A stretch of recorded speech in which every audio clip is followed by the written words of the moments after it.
एक आदमी ने सुरक्षा रस्सी को कार के टायर से बांधा और उसे कसकर खींचा। फिर वह अपने दोस्तों के साथ हॉट एयर बैलून में सवार हो गया। लेकिन अभी वे ठीक से मजे भी नहीं ले पाए थे कि अचानक छोटी शाओमी को एहसास हुआ कि वे 10,000 मीटर की ऊंचाई पर पहुंच चुके हैं। यह देखकर बाकी साथी भी डर गए। छोटी ने साफ देखा था दाशान ने रस्सी बांधी थी। फिर ऐसा कैसे हो सकता है? लेकिन दाशान ने बताया कि उसने रस्सी का सिर्फ एक सिरा कार से बांधा था। उसे नहीं पता था कि दूसरा सिरा बैलून से बांधना था। जैक अपने इस बेवकूफ साथी पर गुस्सा हो गया। दोनों के बीच बहस चल ही रही थी। लिसा ने कुछ और डरावना देख लिया। उनके ठीक सामने हवा से चलने वाली बिजली बनाने वाली पंखों विंड टरबाइन की पूरी लाइन थी। ये विशाल पंखे पल भर में उन्हें मिर्च की चटनी बना सकते थे। सभी घबरा गए। निराशा के इस पल में जैक ने दिमाग लगाया और बैलून के बर्नर को पूरी ताकत से चालू कर दिया ताकि वे तेजी से ऊपर उठकर उन पंखों से बच सकें।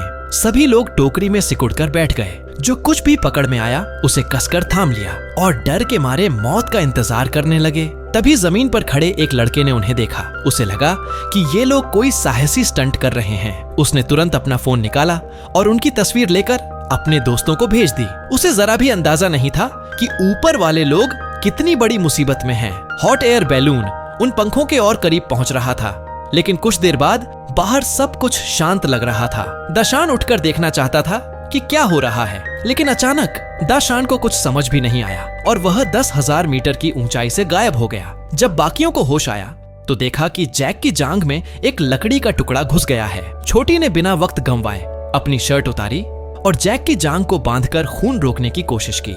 इस बीच बैलून धीरे धीरे बादलों के पार और ऊपर जा रहा था। जैक ने छोटी से चिल्लाकर कहा कि बर्नर बंद कर दे, नहीं तो और बड़ा हादसा हो सकता है। बर्नर बंद होने के बाद बैलून धीरे धीरे नीचे आने लगा। तभी जो दाशान मर चुका समझा जा रहा था वह अचानक हवा में लटकता दिखाई दिया। उसने रस्सी को मजबूती से पकड़ रखा था जिससे वह नीचे नहीं गिरा। लिसा ने टोकरी के किनारे पर चढ़कर दाशान को पकड़ने की कोशिश की, लेकिन जैसे ही उसने हाथ बढ़ाया उसके हाथ में सिर्फ रस्सी आई। लिसा डर के मारे चीख पड़ी और रोते हुए कहने लगी कि उसे बैलून पर चढ़ने का फैसला नहीं करना चाहिए था। छोटी ने उसे चुप कराते हुए कहा, तुम्हारी जिंदगी की कोई कीमत नहीं, अगर मर गई तो मर गई। काफी देर तक बैलून हवा में तैरता रहा और आखिरकार समुद्र के ऊपर पहुंच गया। लिसा समुद्र में कूदना चाहती थी, लेकिन जैक ने कहा कि इतनी ऊंचाई से कूदने का मतलब है पक्की मौत। छोटी फूट फूट कर रोने लगी। उसने फोन निकाला और मदद मांगने की कोशिश की, लेकिन समुद्र के बीच में फोन में सिग्नल ही नहीं था। और भी बुरी बात यह थी कि बैलून का ईंधन खत्म होने वाला था, जो ज्यादा से ज्यादा 2 घंटे और चल सकता था। छोटी को पता था कि अब और इंतजार नहीं कर सकते, वरना मौत निश्चित है।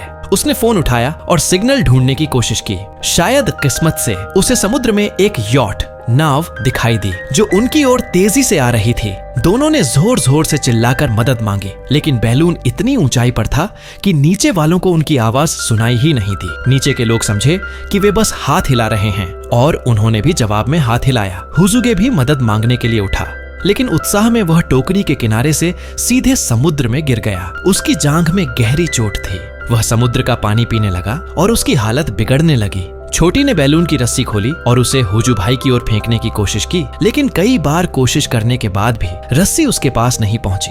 हुजू भाई अब डूबने की कगार पर था। छोटी ने हिम्मत जुटाई और रस्सी अपनी कमर से बांधकर समुद्र में कूदने का फैसला किया, लेकिन जब कूदने का वक्त आया तो उसका हौसला जवाब दे गया। वह टोकरी में ही ढेर हो गई। इस देरी की वजह से हुजू भाई हमेशा के लिए समुद्र में डूब गया। अपनी जिम्मेदारी से बचने के लिए छोटी और लिसा एक दूसरे पर इल्जाम लगाने लगी। करीब 10 मिनट तक बहस करने के बाद छोटी को एहसास हुआ कि वह यॉट अब उनसे दूर जा रही है। दोनों ने जल्दी से बैलून का एक बैनर उतारा और उस पर SOS लिखकर मदद मांगने लगी। वे जोर जोर से चिल्लाईं और बैनर लहराया, लेकिन बदकिस्मती से यॉट पर पार्टी चल रही थी। वहाँ किसी ने उनकी पुकार नहीं देखी और यॉट दूसरी दिशा में चली गई। दोनों फिर से गहरे निराशा में डूब गईं। और भी बुरा ये कि बैलून अब नीचे आने लगा था। अगर ये समुद्र में गिर गया तो मौत बस वक्त की बात थी।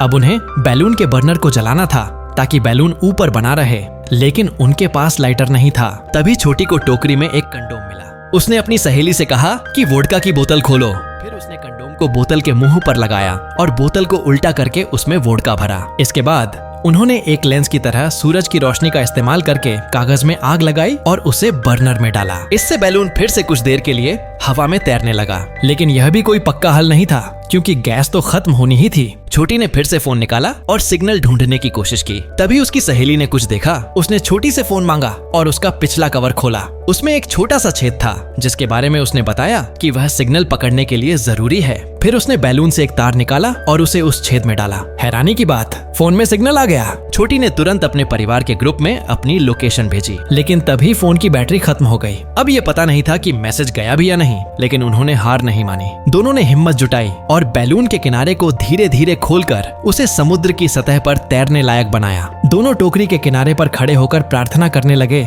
कि कोई जहाज उन्हें देख ले। जब वे पूरी तरह निराश हो चुके थे, तभी टोकरी का वजन सहन न कर पाया और वह समुद्र में डूबने लगी। इससे उनकी उम्मीदें और टूट गईं। लेकिन कहते हैं ना, ऊपर वाला जब देता है तो छप्पर फाड़ कर देता है। तभी दूर से एक मालवाहक जहाज उनकी ओर आता दिखाई दिया। दोनों ने जहाज से बचते हुए जोर जोर से मदद मांगी, लेकिन इतना बड़ा जहाज उन्हें इतने छोटे से बैलून में देख ही नहीं पाया। जैसे जैसे जहाज दूर गया, उनकी उम्मीदें फिर टूट गईं। तभी छोटी को लगा कि उसे कोई आवाज सुनाई दी। यह उसकी छोटी बहन थी जो समुद्र में उसका नाम पुकार रही थी। दरअसल जब छोटी ने लोकेशन भेजी थी, वह उसके परिवार तक पहुंच गई थी। उसकी बहन ने अपनी सहेली के साथ मिलकर एक छोटी सी नाव ली और समुद्र में उसकी तलाश में निकल पड़ी। गहरे समुद्र में पहुंचकर वह जोर जोर से उसका नाम पुकार रही थी, लेकिन छोटी इतनी थक चुकी थी कि वह जवाब देने की हालत में नहीं थी। तभी लिसा को एक तरकीब सूझी। उसने अपनी जेब से एक छोटा सा शीशा निकाला और सूरज की रोशनी को उसे दूर तक चमकाने की कोशिश की। उसकी बहन ने समुद्र में चमकती रोशनी देखी और समझ गई कि वह उसकी दीदी ही है। वे तेजी से उस दिशा में नाव ले गईं और आखिरकार छोटी और लिसा को समुद्र में तैरते हुए पा लिया। दोनों को बचा लिया गया